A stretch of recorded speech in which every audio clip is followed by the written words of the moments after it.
called my husband a liability. Now I'm afraid I've shattered our marriage. I can't sleep tonight.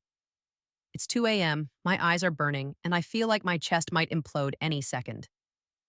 I'm 34F, married to my husband Nathan, 37M, for 8 years. If you told me back then that I'd one day be calling him a liability, I would have laughed in your face. But that's exactly what happened. And now I'm trying to figure out if we can even fix this, or if we should. When I was 19, I was in a horrific accident. A semi truck driver fell asleep at the wheel and effectively turned my car into scrap metal. By some miracle, I survived, but I've got enough metal implants in me to set off airport alarms, plus chronic pain that flips between manageable and I can't leave bed. My doctors say I'll need a wheelchair eventually. As part of the settlement, I received a significant amount of money. I used it to buy a house outright and retrofit it for my needs: wider hallways, ramps, you name it. Having stable housing was a godsend with my physical limitations. I work in software development, which allows me to do everything remotely. If it's a bad day, I can code lying down without anyone batting an eye. Financially, I've been stable enough that, for a while, we didn't need Nathan to work. He quit his job about 5 years ago to handle most domestic tasks, and I was genuinely happy about it. With a paid off house and my salary plus leftover settlement, it never felt like a strain. The real trouble began after we had our daughter, who's now 3. It felt like the moment she was born, a switch flipped in Nathan's head, and not in a good way. He'd buy the wrong size diapers multiple times in a row, forget to latch cabinets, put diapers on backwards. He'd make her bottles but wouldn't mix them properly. He'd come home with the wrong size socks or shoes again and again, until I finally just ordered them online so we wouldn't keep wasting money. It was frustrating, but I tried to chalk it up to normal new dad mistakes. Except it didn't stop. If anything, it got worse.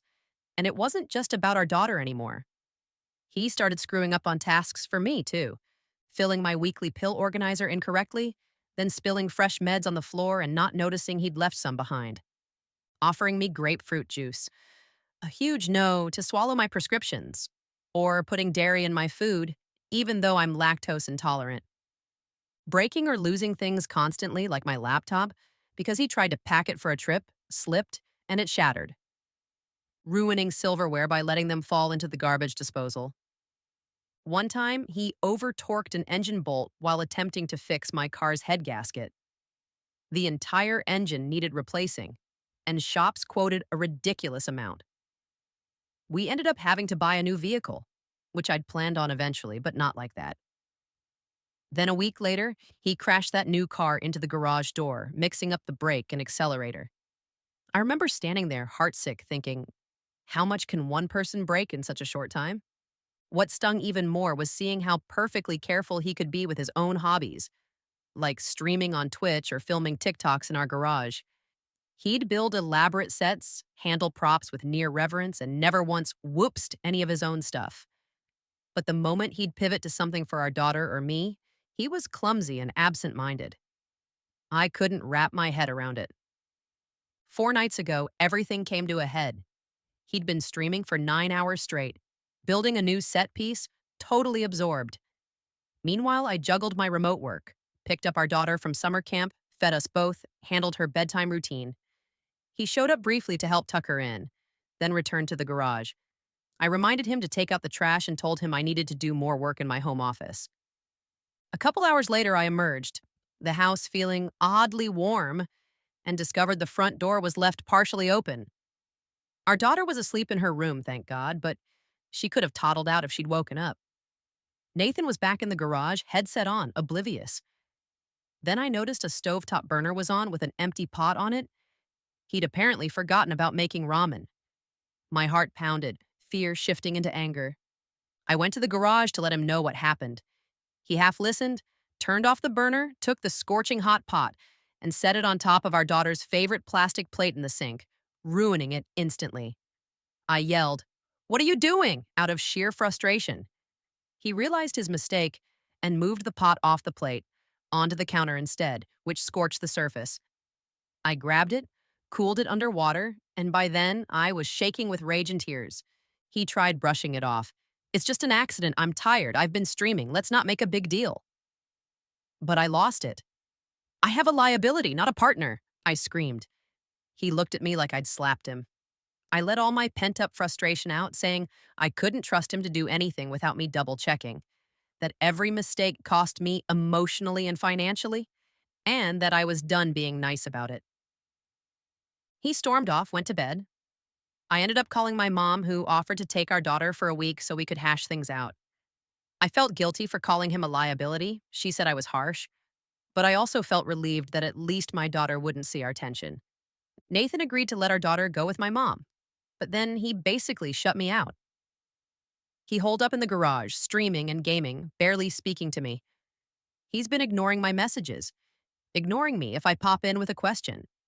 If he sees me, he just sighs, apologizes to his viewers for the interruption, mutes his mic, and waits until I leave. It's day 5 now. I've tried apologizing for my choice of words, tried asking if he'd see a doctor or therapist. He shrugs it off or acts like I'm invisible.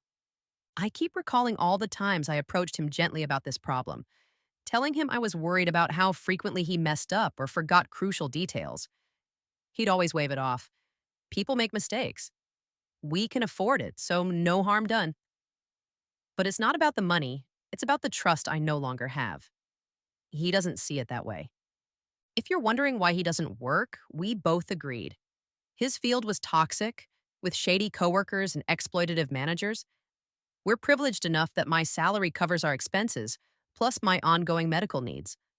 We also hired a weekly housekeeper and kept our daughter in part-time daycare art camp so we wouldn't burden him 24/7 with domestic duties. I wanted him to be able to game or do creative stuff.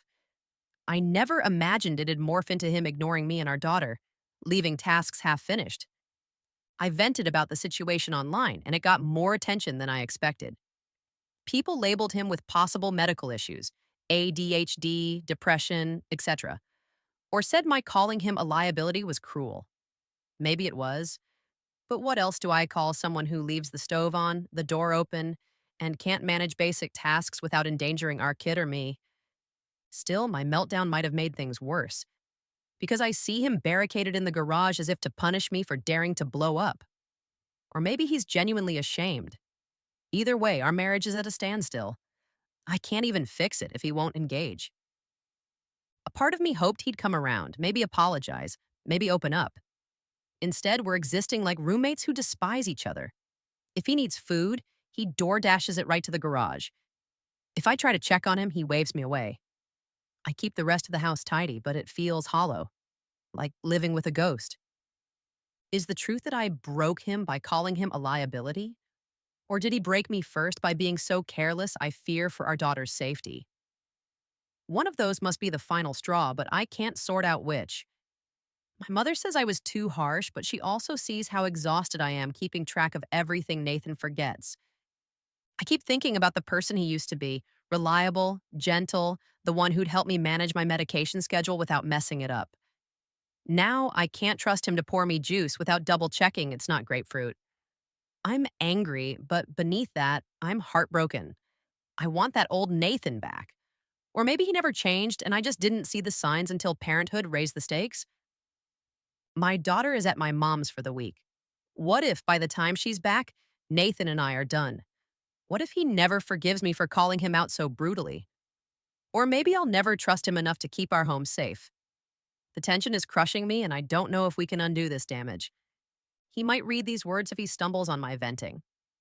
If that happens, Nathan, I'm sorry for the name calling, but I'm not sorry for needing safety and reliability.